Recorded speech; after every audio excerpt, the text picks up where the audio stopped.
నేను మీ KS Naidu. KS నేను సైతం ప్రశ్నిస్తా యూట్యూబ్ ఛానల్ స్వాగతం. మానవత్వం మంట కలిసింది. బంధాలు, బంధుత్వాలు, వరుసలు, వాయు వరుసలు.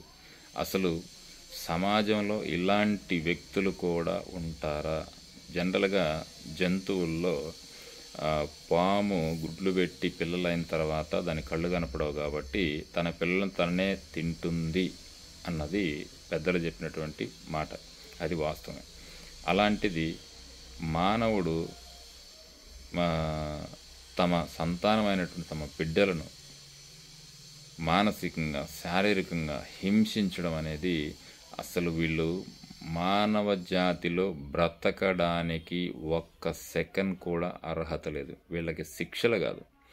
ఎలా ఉండాలంటే శిక్షలు అతి భయంకరంగా ఉండాలి. చట్టం ఇలాంటి ఉన్మాదులను, కామ పిశాచులను, కామంతో కొట్టుమిట్టాడుతున్నటువంటి ఇలాంటి రాబందులను అసలు బ్రతకనియకూడదు. చట్టం వాయిదా లేకుండా ఉరిశిక్ష వేసినా కూడా తప్పులేదు. ఎందుకంటే ఇలాంటి శిక్షలు వేస్తే రానున్న రోజుల్లో ఇలా చేయాలనుకున్న వాళ్ళు కూడా భయపడతారు. ఎందుకు చెప్తున్నానంటే, ఒక కన్న తండ్రి ఇద్దరు వాళ్ళ కుమార్తెలపై అత్యాచారం చేశాడు అంటే అసలు ఈ సభ్య సమాజంలో ఒక్క సెకండ్ కూడా నివసించడానికి, ఊపిరి పీల్చుకోవడానికి కూడా అర్హత లేనటువంటి వ్యక్తి నా దృష్టిలో. మరి అలాంటి కీచకమైనటువంటి తండ్రి యొక్క అంశాలు చూద్దాం.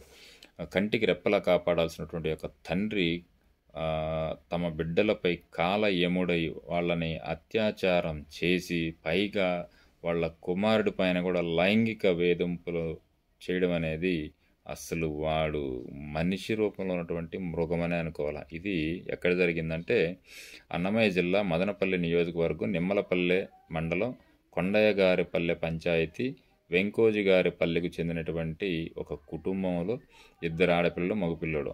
అయితే ఆ నలుగురు ఆడపిల్లలు మొత్తం వచ్చేసరికి నలుగురు, వీరికి 5 పిల్లలు. కొడుకు పెద్దవాడు కాగా మిగిలిన 4 ఆడపిల్లలు. వీరు గ్రామాలు తిరిగి గాజులు అమ్ముకుంటూ జీవనం కొనసాగించేవారు.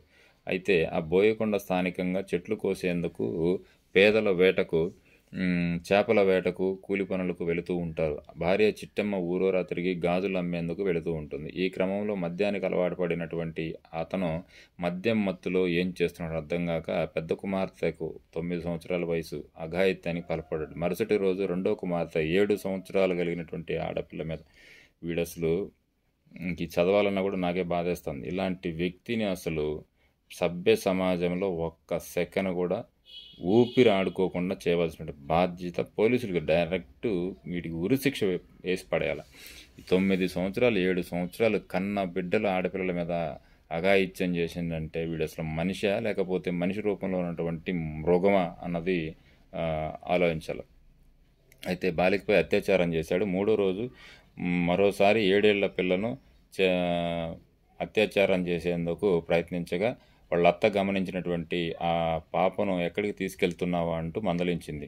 తర్వాత వదిలేసి వెళ్ళిపోయాడు. 2 రోజులుగా ఇద్దరు ఆడపిల్లలు నొప్పి తట్టుకోలేకపోతున్నామని మెలికలు తిరుగుతూ ఏడుస్తూ బాధను వాళ్ళ మేనమామ అయినటువంటి వెంకటరమణ అమ్మమ్మకు చెప్పుకున్నారు. దీంతో చెల్లెల మీద కాదు నాన్న తనతో కూడా అసభ్యంగా ప్రవర్తించాడని, లైంగికంగా వేధిస్తున్నాడని కొడుకుకు చెప్పుకొచ్చాడు. ఇదేంటిది? ఆడపిల్లల మీద లైంగిక వేధింపులతో పాటు కొడుకు మీద లైంగిక వేధింపులు. అసలు ఇది ఏం మనిషా లేకపోతే ఇంకేంది?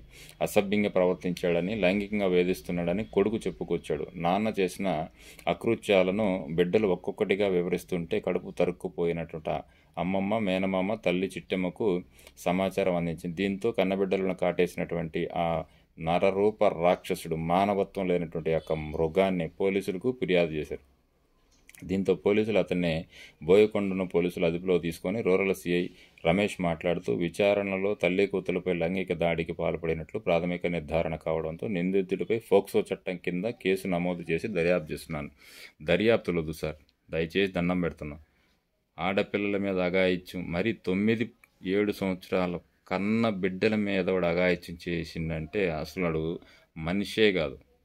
కాబట్టి ఇతన్ని ఫోక్సో చట్టం కింద పెట్టి జైల్లో పెట్టి వాటిని మేపాల్సినటువంటి కర్మ పట్టలేదు. ఖచ్చితంగా వీడికి ఉరి శిక్ష వేసేటట్టు జ్యుడిషియరీ సిస్టమ్ నిర్ణయం తీసుకోవాలి. ఇలాంటి వ్యక్తులను కఠినంగా శిక్షించాలా. ఈ ఈ విధమైనటువంటి శిక్ష ఇంకొకరు చేయాలంటేనే భయపడేటట్టు చేయాలి. ఏది ఏమైనా ఆంధ్ర రాష్ట్రంలో ఇలాంటి అకృత్యాలు రోజు రోజుకు జరుగుతున్నాయి అనడంలో ఎలాంటి సందేహం లేదు.